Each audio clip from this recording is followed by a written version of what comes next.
হবে। ওই দিন যখন তোমার দুইটা চক্ষু বন্ধ হয়ে যাবে, এর নবীর উম্মতের দল, যখন আমার আপনার দুইটা চক্ষু বন্ধ হয়ে যাবে, তখন আমার আপনার মা বাবা বলতে যারা গোসল করায় তাদেরকে ডেকে আনো, এত সুন্দর জামা তুমি গায়ে দিয়েছ, এত লাখ টাকা দিয়ে সুন্দর জামা কিনে গায়ে দিয়েছ, যখন চক্ষুটা বন্ধ হয়ে যাবে তোমার কথা বলার কি থাকবে না, শক্তি থাকবে না, তখন তোমাকে আমাকে তোমার রাজকীয় খাত থেকে টেনে টেনে নামাইয়া পাতলা একটা চারার ভিতরে নিচে শোয়া দিবে, কিছুক্ষণ পর বাড়ির বাইরে নিয়ে চলে যাবে, নিয়ে সাদা মসজিদের একটা ছোট খাটের ভিতরে আবার তোমাকে আমাকে শোয়াইবে, শোয়াইয়া ওর যে গোসল করার ওরা ব্যক্তি আসবে, আইসা তোমার জামাগুলো কেচি দ্বারা কেটে কেটে তোমার গা থেকে ছিঁড়ে ফেলে দিবে। দুনিয়াতে বান্দা তোমার শরীরে একজন কেউ যদি হাত দেয় তুমি তাকে প্রহার করতে দ্বিধাবোধ করো না, তুমি সঙ্গে সঙ্গে তার বিরোধিতা করতে দাও, তার উপর অত্যাচার শুরু করে দাও। কিন্তু এমন এক জায়গায় তোমাকে নিয়ে যাবে, তোমার গা থেকে কেচি দ্বারা তোমার জামাগুলো কেটে ফেলবে, তুমি কথা বলার শক্তি থাকবে না, তোমাকে সুন্দর করে সাবান দিয়ে ডলে ডলে ফিরে গোসল করাবে, করাইয়া তোমাকে সাদা কাপড়ের প্যাকেট বানাইয়া ঘরের সামনে তোমাকে মসজিদের চার পাওয়ালা কানের ভিতরে শোয়া রাখবে।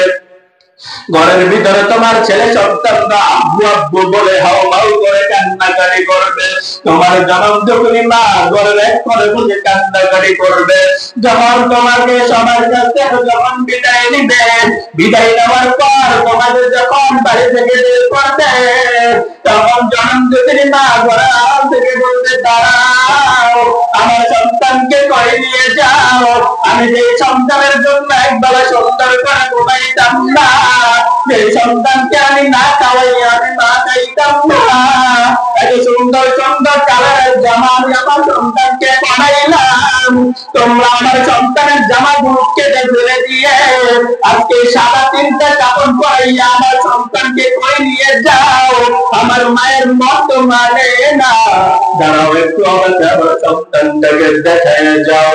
যখন সন্তানের মুখটা মা দেখবে, মা বেশে পানিতে পড়ে যাবে, আত্মীয় স্বজন থেকে সন্তানকে বিদায় নেওয়ার পর যখন তোমাকে আমাকে বাড়ি থেকে বের করে ওই জানাজার মাঠে যখন নিয়ে যাবে, সবাই যখন দাঁড়িয়ে যাবে সবাই বলবে তোমরা আমার ভাইকে মাফ করে দাও, বাবা বলবে তোমরা আমার সন্তানকে ক্ষমা করে দাও, তোমাকে আমাকে যখন জানাজা সম্পন্ন করবে এমন এক জায়গায় নিয়ে যাবে যে জায়গা দিনের বেলা যাইতে বাধ্য হয়, সাপ বিচ্ছুর জায়গা, অন্ধকার বাজার, যেখানে কোনো আলো নাই, কোনো বাতি নাই, তোমাকে ওইখানে আমাকে আর তোমাকে নিয়ে ওই 3.5 লাখ মাটির ভিতরে তোমাকে আমাকে নামাইবে, নামাইয়া সুন্দর করে মাটি দিয়ে ছেপে ছেপে কবর দিয়ে সবাই চলে আসবে।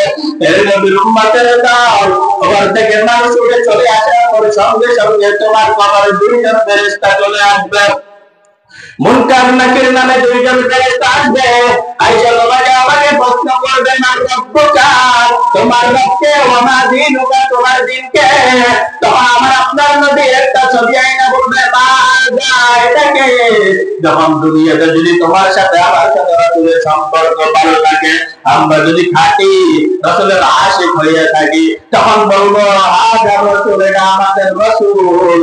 আর যদি বান্দা রাসূলকে যদি না চিনে, দিন যদি না মানে, আল্লাহর হুকুম যদি না মানে, তখন ফেরেশতা বলবে মার রব্বুকা, তখন বান্দা বলবে মালা আদরি, আমি কিছু জানি না, ওয়া মা দীনুকা, তখন বান্দা বলবে লা আদরি, আমি কিছু জানি না, ওয়া মা হাযা, এটাকে, তখন বান্দা বলবে লা আদরি, আমি কিছু জানি না, তখন আল্লাহ তাআলা বলবে ফেরেশতা এর জাহান্নামের সাথে এর কবরটাকে সংযোগ করে দাও, তাহলে এই বান্দা তো বড় না ফরমান, এই বান্দাকে আমি দুনিয়াতে পাঠিয়েছি আমার ইবাদত করার জন্য, বান্দা দুনিয়ার মোহে পড়ে, দুনিয়ার লোভে পড়ে আমি রবকে ভুলে, মুমিন जो फिदा नक्शे का पाए नबी हो,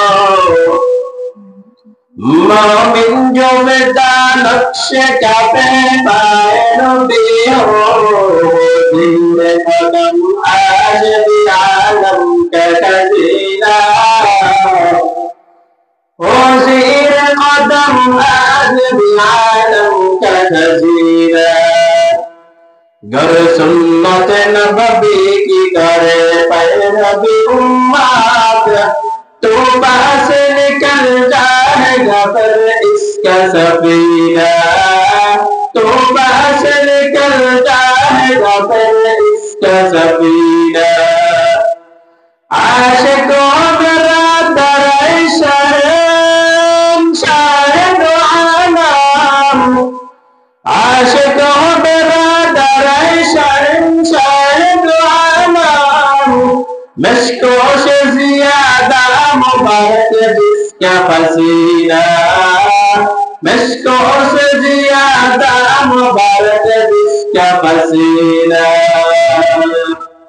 अल्हम्दुलिल्लाह दयामय रब्बुल आलमीনের কাছে হাজার লক্ষ কোটি শুকরিয়া যে মহান রব্বে কারীম আমাদেরকে দুনিয়ার সমস্ত কাজ থেকে পারে করে সপ্তাহের উত্তম দিন পবিত্র জুমার দিন জুমার নামাজ আদায় করার লক্ষ্যে মসজিদে এসে আমাকে কিছু কথা বলার এবং আপনাদেরকে শোনার জন্য যে দয়াময় আল্লাহ তাআলা তৌফিক দান করেছে ওই দয়াময় আল্লাহ তাআলা শেখানো ভাষায় উচ্চ কণ্ঠে একবার কালিমাতুশ শুকর উচ্চারণ করি আলহামদুলিল্লাহ আলহামদুলিল্লাহ লক্ষ কোটি দরুদ ও সালাম সাইয়্যিদুল মুরসালিন ইমামুল মুরসালিন শাফিউল মুজনিবিন রাহমাতুল লিল আলামিন হাবিবে কিবরিয়া আশরাফুল আম্বিয়া দু জাহানের সরদার জনাব মুহাম্মদ মুস্তাফা সাল্লাল্লাহু তাআলা আলাইহি ওয়া আলিহি ওয়াসাল্লাম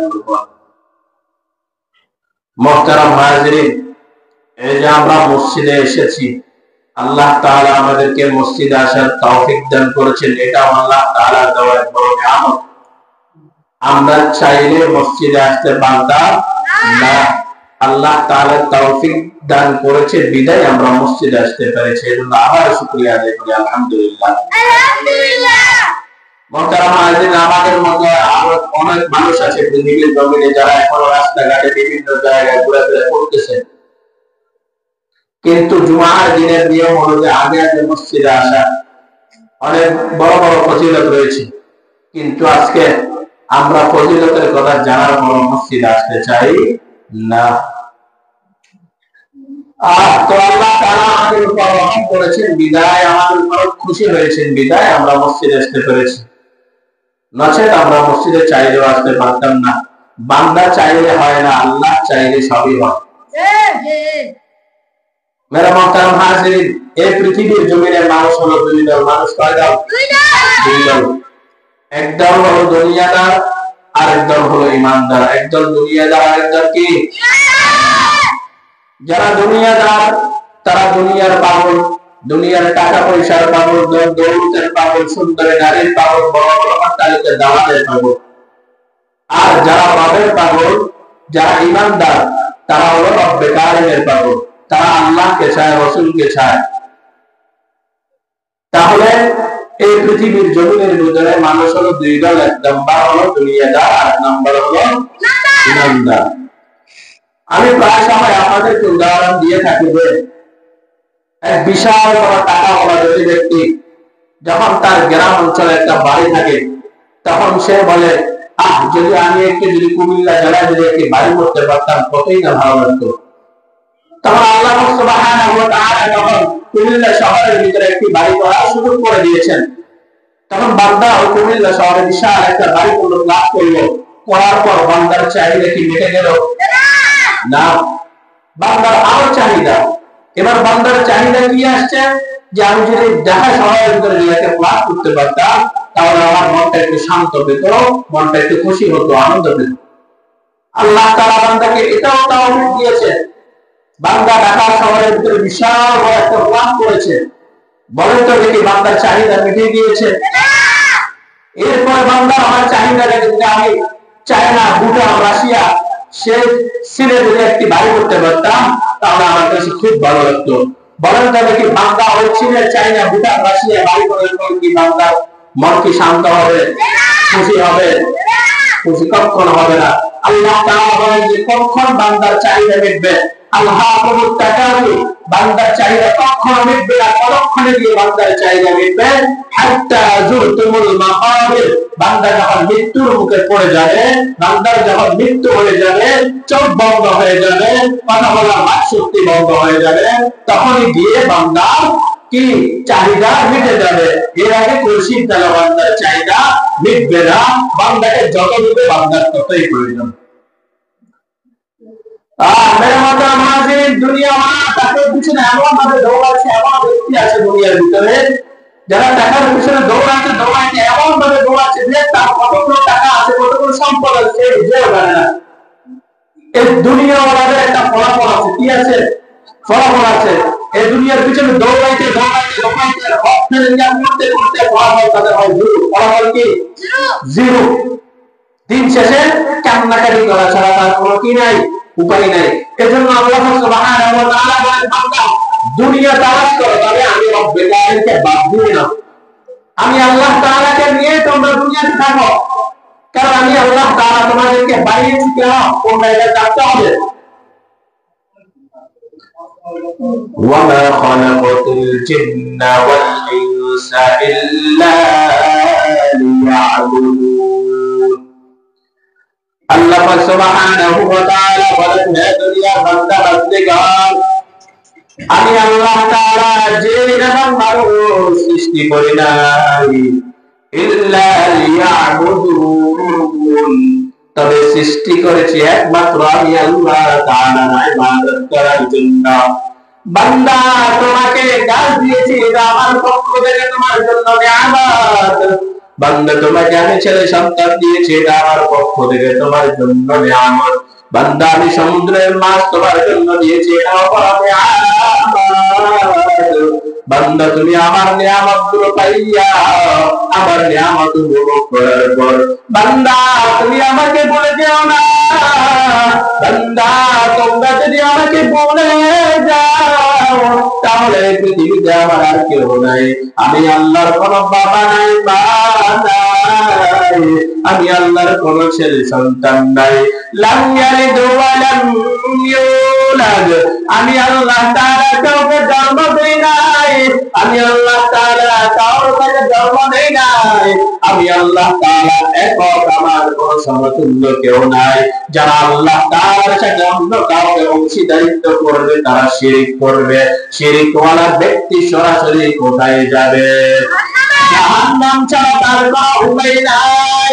দুনিয়াতে বান্দা গুনাহ করার পর বান্দা আল্লাহ তাআলার কাছে ক্ষমা চাইলে আল্লাহ তাআলা বান্দাকে ক্ষমা করে দিবেন। তবে বান্দা যদি শিরকের মতো গুনাহ করে বান্দা কোশিশ কালেও কি পাবে না, ক্ষমা পাবে না। নবীর উম্মতের দল, এই জন্য আমাদেরকে দুনিয়াতে আল্লাহ তাআলা পাঠিয়েছেন তার ইবাদত বندگی করার জন্য। আজকে যে মাহবুব আমাদেরকে দুনিয়াতে পাঠাইলেন আমরা ওই মাহবুবকে আমরা ভুলে গিয়েছি। আজকে দুনিয়ার মনে পড়ে আল্লাহকে ভুলে গিয়েছি। আজকে দুনিয়ায় মনে পড়ে যে নবী এত কষ্ট করে আমাদের জন্য এই দিন রেখে গিয়েছেন ওই নবীকে আজকে ভুলে গিয়েছি। এর নবীর উম্মতের দল, আমরা যার জন্য এই সুন্দর পৃথিবী পেয়েছি, যাকে সৃষ্টি না করলে এই পৃথিবীর জমিন সৃষ্টি হতো না, চন্দ্র সূর্য কিছু সৃষ্টি হতো না। তার নাম কি? হযরত মুহাম্মদ মুস্তাফা সাল্লাল্লাহু তাআলা আলাইহি ওয়া আলিহি ওয়াসাল্লাম। আমার নবীর এত সম্মান, এত সম্মান, এত সম্মান, আমার নবীর এত মর্যাদা, স্বয়ং নবীরাও পর্যন্ত আমার নবীর উম্মত হওয়ার জন্য পাগল হয়ে যেত। একজন নবী ছিল হযরত ঈসা আলাইহিস সালাম। আল্লাহ তাআলা তাকে নবী বানিয়ে দুনিয়ার জমিনে পাঠিয়েছেন। তখন তিনি আল্লাহর কাছে আরজি পেশ করেছেন, মাবুদ আমি জানি আখেরি নবীর উম্মতরা অনেক দামি হবে, আখেরি নবীর উম্মতরা অনেক দামি হবে, আখেরি নবীর উম্মতদের ছাড়া জান্নাতে যাবে না। কারণ কাল কিয়ামতের দিন সকল নবী নফসি নফসি করতে করতে ঘুরতে থাকবে। আমার মনের বড় অনেক তামান্না আমি আখেরি নবীর উম্মত হইয়া দুনিয়া থেকে বিদায় নিতে চাই, তখন আল্লাহ তাআলা এই নবীর দোয়া কবুল করেছেন। আল্লাহ তাআলা ঈসা রূহুল্লাহকে আসমানে উঠিয়ে নিয়েছেন। কিয়ামতের পূর্ব মুহূর্তে যখন দাজ্জাল দুনিয়াতে আবির্ভাব হবে, যখন ইমাম মাহদী আলাইহিস সালাতু ওয়াস সালাম দুনিয়াতে আসবে দাজ্জালের সাথে যুদ্ধ করার জন্য, তখন হযরত ঈসা রূহুল্লাহ ফিলিস্তিন যে বাইতুল মুকাদ্দাস, ফিলিস্তিনে যে মসজিদুল আকসা এখন যে জালিমরা ধ্বংস করতে যাচ্ছে, ওই ফিলিস্তিনের মসজিদুল আকসার সবুজ গম্বুজের উপরে আমার আপনার যে আখেরি নবীর উম্মত হওয়ার জন্য যে নবী পাগল হয়ে গিয়েছে, ঈসা রূহুল্লাহ মসজিদে এসে আবির্ভাব হবে, এসে ইমাম মাহদীর সাথে এক হয়ে দাজ্জালের বিরুদ্ধে যুদ্ধ ঘোষণা করবে। যুদ্ধ করতে করতে আখেরি নবীর উম্মত হইয়া দুনিয়া থেকে বিদায় নিবে। मोहम्मद आरके है वो नबी रास्ते पे शोआ आलम हुआ उसकी पैदा इससे उजाला शाफिउल उमम हमारा नबी रोज क़यामत शफाअत करेगा अल्लाह के पास गुनाहगार उम्मत शफाअत करेगा अल्लाह के पास गुनाहगार उम्मत। নবীর উম্মতের দল, তাহলে আমাকে আপনাকে দুনিয়াতে আল্লাহ তাআলা কেন পাঠিয়েছেন? শুধু খাওয়া দাওয়া করার জন্য, সুন্দরভাবে বড় বড় জামিনের ভিতরে ঘুমানোর জন্য, বিভিন্ন বড় বড় গাড়ি নিয়ে রোগে চলাফেরা করার জন্য? আমি বড় নেতা হবো, আমি বড় মুফতি হবো, মুহাদ্দিস হবো, শাইখুল হাদিস হবো, এটার জন্য না, না। আল্লাহ তাআলার কাছে শাইখুল হাদিসের কোনো দাম থাকবে না যদি আপনি ইবাদত বন্দেগী করে আল্লাহর খাঁটি বান্দা হইয়া যদি কবরে না যান, আল্লাহ না করে যদি গুনাহগার হইয়া যদি কবরে যাও, তখন তোমার আমার কি হবে? নবীর উম্মতের দল, তোমরা সিরাতের কিতাবগুলোতে পড়ো নাই, তোমরা রাসূলের ইতিহাস কি শোনো নাই? আকাবিরের যে মুসলমানরা ছিলেন, আমাদের যে নবীরা ছিলেন, যে সাহাবায়ে কেরাম আজমাইন ছিলেন, তারা নবীদের কোনো গুনাহ ছিল কি ছিল না? নবীদের কোনো কি ছিল না? গুনাহ ছিল না। এরপরেও তারা দিন রাত 24 ঘন্টা শুধু কান্নাকাটি করেছেন। সাহাবায়ে কেরামরা এত বড় বড় এত দামি হওয়ার পর তারা রাত দিন রাত 24 ঘন্টা চোখের পানি ছেড়ে কান্নাকাটি করেছেন। জান্নাতের সার্টিফিকেট পাওয়া 10 জন সাহাবী, হযরত আবু বকর, হযরত আলী, হযরত ওমর ফারুক রাদিয়াল্লাহু তাআলা আনহু, হযরত ওসমান গনি রাদিয়াল্লাহু তাআলা আনহু, এরকম 10 জন সাহাবী যারা দুনিয়াতে থেকে জান্নাতের কি পেয়েছে? সার্টিফিকেট পেয়েছে। এই সার্টিফিকেট প্রাপ্ত ব্যক্তিরাও সাহাবীরাও শুধু আল্লাহ তাআলার ভয়ে শুধু কান্নাকাটি করতেছে। আল্লাহ না করে যদি আমরা বেঈমান হয়ে মরে যাই, তাহলে আমাদের কি কোন হালত হবে? বাবা, সাহাবায়ে কেরামরা যদি দিন রাত 24 ঘন্টা আল্লাহর জাহান্নামের ভয়ে, আল্লাহ তাআলার ভয়ে যদি কান্নাকাটি করতে পারে, আমাদের আমাদের আমাদের নবীরা যদি দিন রাত 24 ঘন্টা কান্নাকাটি করতে পারে, তাহলে আমি আর আপনি কি করতেছি? আমি বলতেছি আজকে আমি বড় মুফতি হয়ে গেলাম, আজকে আমি বড় শাইখুল হাদিস হয়ে গেলাম, আজকে আমি বড় আলেম হয়ে গেলাম, হাদিসের কোরআন হয়ে গেলাম। কিন্তু আজকে তাকায় দেখলে আমার গুনার কারণে আমার হাত না পাক, আমার পাও না পাক, আজকে গুনার কারণে আমার চক্ষু না পাক, আজকে গুনার কারণে আমার পুরো দেহটা না পাক, গুনার কারণে আমার অন্তর না পাক। আমি যে নামাজ পড়তেছি, নামাজটা কতটুকু ঠিক হচ্ছে এটার উপর কি নাই? গ্যারান্টি নাই।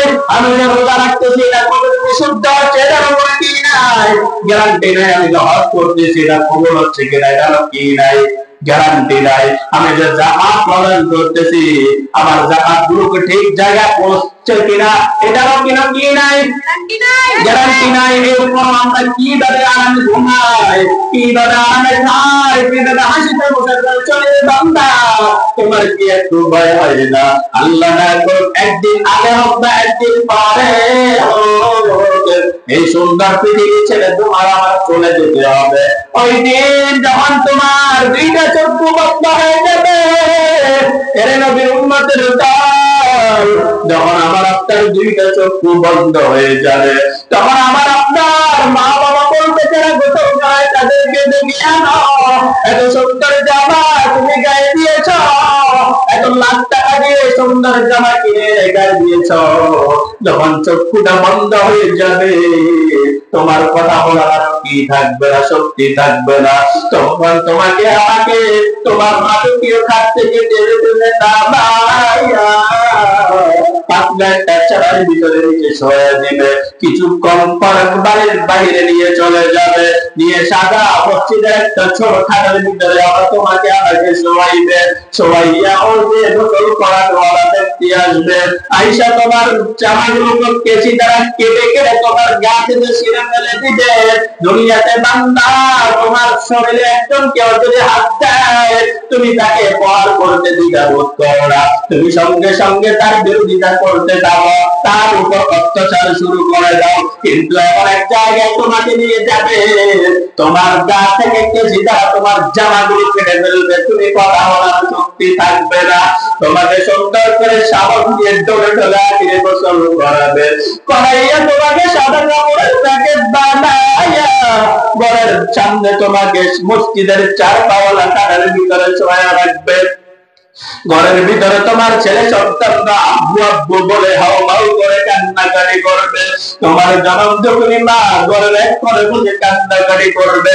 যখন তোমাকে সবার কাছ থেকে যখন বিদায় নিবে, বিদায় নেওয়ার পর তোমাকে যখন বাড়ি থেকে বের করবে, তখন জনম যখনই মা ঘরের আড়াল থেকে বলতে দাঁড়াও আমার সন্তানকে কয়ে নিয়ে যাও, আমি যে সন্তানের জন্য একবেলা সুন্দর করে ঘুমাইতাম না, সেই সন্তানকে আমি না খাওয়াইয়া আমি না খাইতাম না, এত সুন্দর সুন্দর কালারের জামা আমি আমার সন্তানকে বানাইলাম, তোমরা আমার সন্তানের জামা গুলো কেটে ফেলে দিয়ে আজকে সাদা তিনটা কাপড় পরাইয়া আমার সন্তানকে কই নিয়ে যাও, আমার মায়ের মত মানে না, দাঁড়াও একটু আমার সন্তানটাকে দেখায় যাও।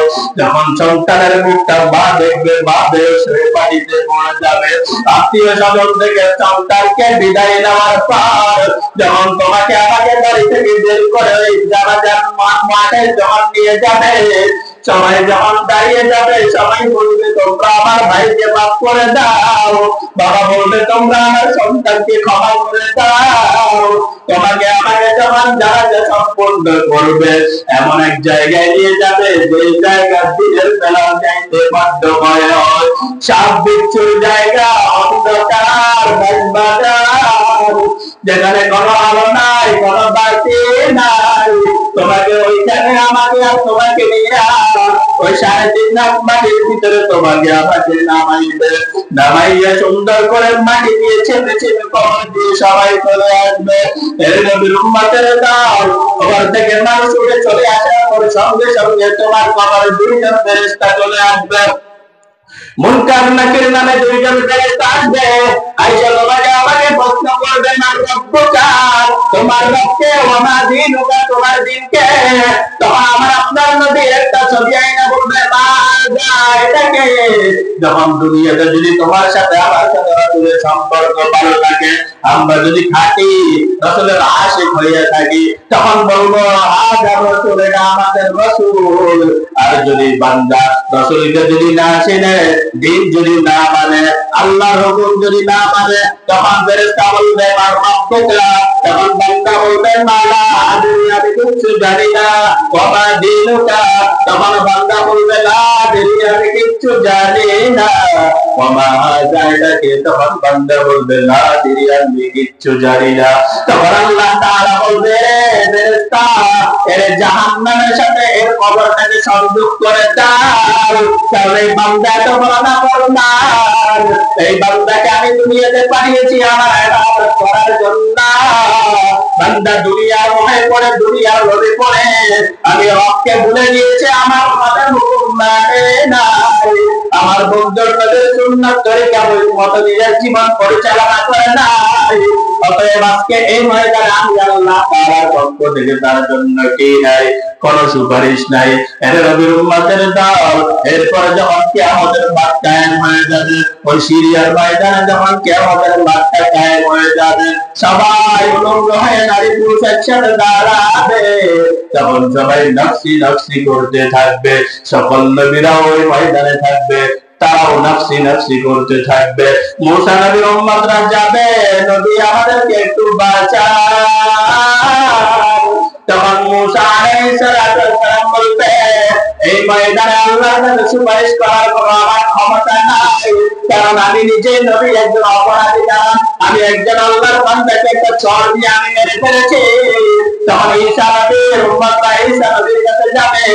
এইভাবে সকল নবীর উম্মত সকল নবীর কাছে যাওয়ার পর সকল নবী বলবে, আজকে এই ময়দানে আমরা কোনো নবী সুপারিশ করতে পারবো না, তবে এখন একজন নবী আছে, তার পক্ষে সম্ভব আল্লাহ তাআলার কাছে কি করা, সুপারিশ করা। তখন সবাই বলবে, তোমরা আখির নবীর কাছে চলে যাও। তখন সবাই যখন আখির নবীর কাছে যাবে, দেখবে আখির নবী সিজদায় নত হয়ে আছে আর বলে, ইয়া উম্মতি ইয়া উম্মতি, আল্লাহ আমার উম্মতদেরকে বাঁচান, আমার উম্মতদেরকে বাঁচান, কারণ আমার উম্মতরা অনেক দুর্বল, দুনিয়াতে সামান্য এক গরম সহ্য করতে পারতো না।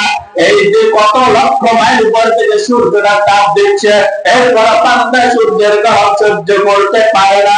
আজকে আমার বান্দা আমার উম্মতের উপরে এক হাত বিরাট উপরে সূর্যটা চলে এসেছে, এত গরম আমার উম্মত সহ্য করতে পারবে না। এমন গরম হবে হাতের মাথা পুরো শরীর থেকে ঘাম বের হয়ে পুরাটা একটা সাগর হয়ে যাবে। এই সাগরের ভিতরে সাঁতরাইতে থাকবে এর নবীর উম্মতের দল। এরপরে আল্লাহ তাআলা বলবে, এ ফেরেশতা যাও, আমার বন্ধুকে মাথাটা তুলতে বলো, কারণ আমার বন্ধুর চোখের পানি আমি আল্লাহ সহ্য করতে পারি না। যাও আমার বন্ধুকে বলো মাথাটা তুলতে, আমি বিচারের কাজটা চালু করে দিচ্ছি। তখন আমার আপনার নবী যখন মাথাটা তুলবে, তখন বিচারের কাজটা চালু করে দিবে। আল্লাহ তাআলা বিচার করতে করতে একটা পর্যায়ে গিয়ে বলবে, যারা জাহান্নামী এদেরকে এক পাশে নিয়ে যাও, এদের আমলনামা এদের বাম হাতে দাও। তখন বলবে, সোজাসুজি দিবা না, এর বুকটা ছিদ্র করিয়া এর হাতটা ভিতর দিক দিয়ে ঢুকাইয়া পিছন দিয়ে বের করে দাও। তখন গুনাহগার বান্দা ফেরেশতারা বুকটা ছিদ্র করে ফেলবে, করে তার বাম হাতটা বুক দিয়ে ঢুকাইয়া ফেলবে, ঢুকাইয়া পিঠ দিয়ে বের করে তখন তার হাতটা মুচকাইয়া তার হাতের ভিতরে তার আমলনামা দিয়ে দিবে। তখন বলবে ফেরেশতা বলবে, আল্লাহ বান্দার মাথার সামনে আমলনামা পিছে, বান্দা আমলনামা তো দেখার সুযোগ নাই। তখন আল্লাহ তাআলা বলবে, গুনাহগার নাফরমানের হাতটা মুচকাইয়া দাও। তখন আল্লাহ তাআলার দরবারে ফেরেশতারা এই গুনাহগার বান্দার গোল কল্লাটা ধরে মাথাটা ধরে মুচকাইয়া পিছনের দিকে ঘুরাইয়া দিবে। ঘুরাইয়া দেওয়ার পর আল্লাহ তাআলা বলবে, বান্দা দুনিয়াতে কি করেছো তোমার আমলনামা তুমি নিজে পড়ো। তখন বান্দা যে আমল করেছে, যে বড় আমল করেছে, তখন বান্দা দেখে দেখে শুধু চোখের পানি ছাড়বে আর বলবে, আল্লাহ নফসে দোকায় পড়ে অনেক অপরাধ করেছি, আল্লাহ আমাদেরকে ক্ষমা করে দাও, আমাদেরকে মাফ করে দাও। তখন আল্লাহ বলবে, তোকে আমি অনেকবার বুঝাইছি, আর আমরা তোকে অনেকবারে বুঝাইছি, খবির সাহেবরা তোমাদেরকে অনেকবারে বলেছে জাহান্নামের ভয়, জাহান্নামের আগুন, জাহান্নামের ভয়ের কথা তোমাদেরকে অনেকবারে বুঝাইছে, কিন্তু তোমরা ওই হুজুরদের কথা শোনো নাই, আমার কোরআনের কথা শোনো নাই, আমার নবীর হাদিসের কথা শোনো নাই। আজকে তোমরা আযাব তোমরা ভোগ করতে হবে।